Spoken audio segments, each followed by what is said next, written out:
Bonjour, dans cette capsule vidéo, nous avons des mises en situation dans lesquelles nous allons rechercher la règle d'une fonction à partir d'informations différentes. Il arrive à l'occasion que ce soit le taux de variation ou la valeur initiale qui soit donnée dans le texte et que le paramètre manquant, soit le taux de variation ou la valeur initiale, sera trouvé à l'aide d'un couple. Je vous présente des situations dans lesquelles ça se produit. Lorsqu'un camion roule sur l'autoroute à vitesse constante, il consomme le même nombre de litres d'essence à chaque heure. Cette première information vous donne le concept de taux de variation, le même nombre de litres d'essence à chaque heure. Ça va être notre A. Ça nous implique qu'il y a caché dans tout ça une fonction affine. Au début du voyage, le réservoir de ce camion est plein, il contient 64 litres. 64 litres, c'est au début, c'est quand le x est égal à 0, c'est donc la valeur initiale, le b. Mon b sera égal à 64. Lorsque le camion aura roulé pendant 4 heures, vous pouvez utiliser votre surligneur pour les éléments que je mets en évidence. Il restera 16 litres. Donc ça veut dire, ici, les heures sont ma variable indépendante, les litres sont ma variable dépendante. Ça implique qu'on va avoir le couple 4, 16. Quelle est la valeur initiale dans cette situation? On vient de le trouver, c'est 64. Mon B est égal à 64. Ici, j'ai écrit B égale. Si vous ne l'écrivez pas, le B, ça change rien. Quel est le taux de variation? On sait que le nombre de litres dépend du nombre d'heures que le camion a roulé. Donc, ça veut dire que Y, mon nombre de litres, va être égal à une certaine diminution parce que c'est décroissant. Le taux de variation devrait trouver une valeur négative. Ça va donner un A fois X. Et on sait déjà que la valeur initiale est égale à 64. Il faut trouver le taux de variation. Donc, ce qu'on va faire, c'est qu'on va utiliser le 4, 16. On va aller remplacer ce couple dans ma règle, c'est-à-dire que mon Y est égal à 16 et mon X est égal à 4. Et quand on fait cette étape, on se rend compte que maintenant, il n'y a que le A comme valeur manquante.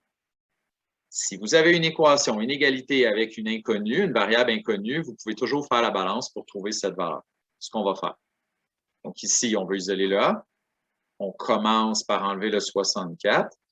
16 moins 64 va me donner, je vais continuer de l'autre côté, va me donner moins 48.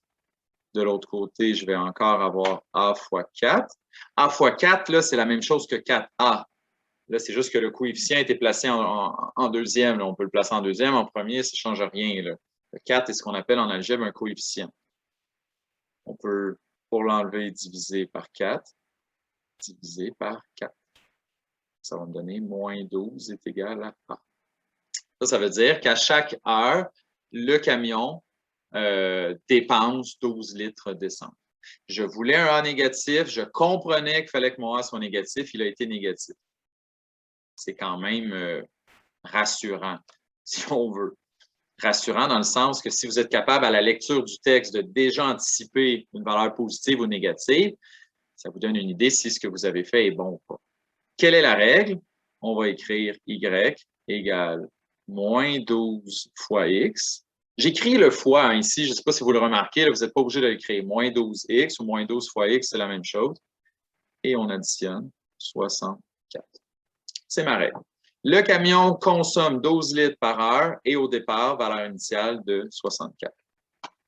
Si le camion roule pendant 6 heures, le conducteur sera-t-il obligé de faire un arrêt pour mettre de l'essence? On va regarder.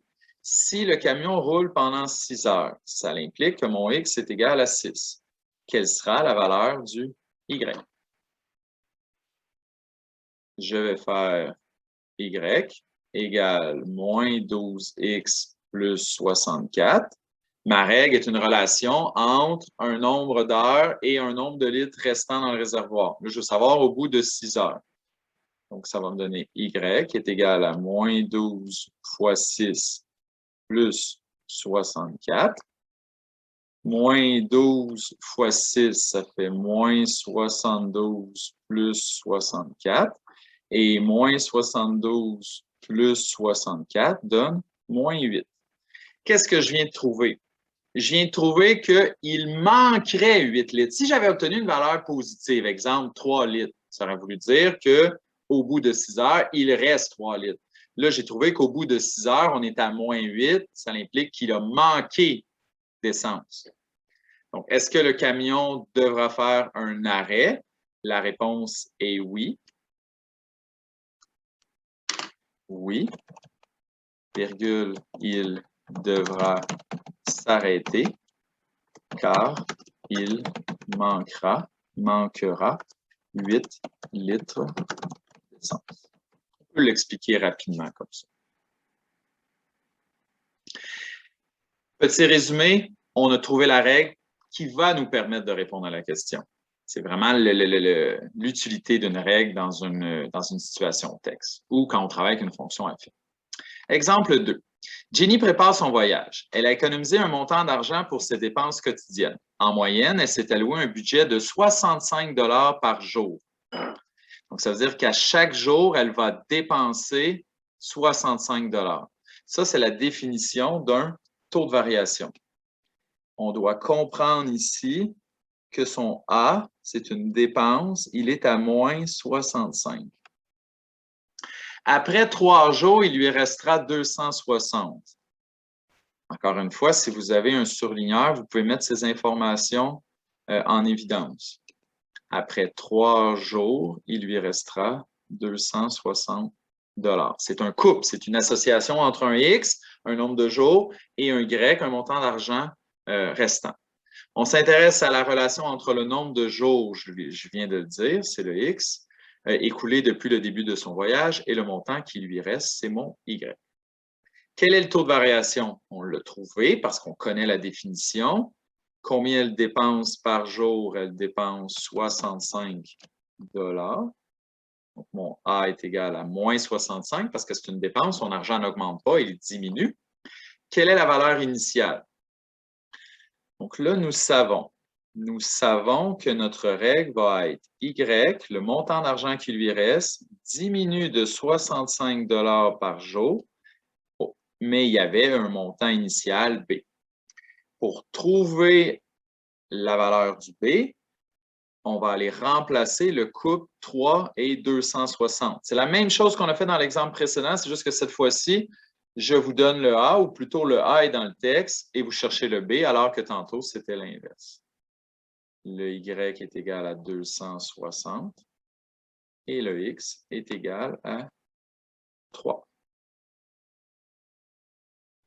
Donc, on a une équation, une inconnue. 65 fois 3, ça fait 195. 195 plus quoi donne, ou plutôt moins 195, pardon, moins 195 plus quoi donne 260. On veut isoler, on va faire plus 195 plus 195 et je vais obtenir la valeur de mon B qui sera de 455. Quelle est la valeur initiale? Le B est égal à 455. Maintenant que je connais le A et le B, j'ai la règle. Ma règle va être une dépense de 65 $ par jour. Et au départ, on était à 455 $. Maintenant que nous avons trouvé la règle, souvent, on va vous poser des questions pour vérifier si vous êtes capable d'appliquer cette règle. Dans combien de jours Jenny n'aura-t-elle plus d'argent? Les jours dans mon problème, c'est le X. Je cherche la valeur du X qui va me donner un Y à 0. Ma règle est Y égale moins 65X plus 455. Je remplace dans cette règle ce que je connais, c'est-à-dire que je veux qu'elle n'ait plus d'argent. Mon Y va être égal à 0. L'autre côté, il n'y a aucun changement. Et là, je dois isoler le x. Moins 65 fois quoi plus 455 donne 0. Je vais envoyer le 65 de l'autre côté. Je pourrais aussi envoyer le 455 ici, ça n'a aucune incidence. Il n'y a pas une façon qui va être plus rapide que l'autre. Si jamais vous l'avez fait de l'autre façon, la réponse va être la même. Donc, 0 plus 65, bien évidemment, ça me fait 65x égale 455. Et là, je divise par 65 d'un côté, divise par 65 de l'autre. Et 455 divisé en 65, ça donne 7. Ça veut dire qu'au bout de la 7e journée, elle n'aura plus d'argent. Donc, ma réponse est 7 jours.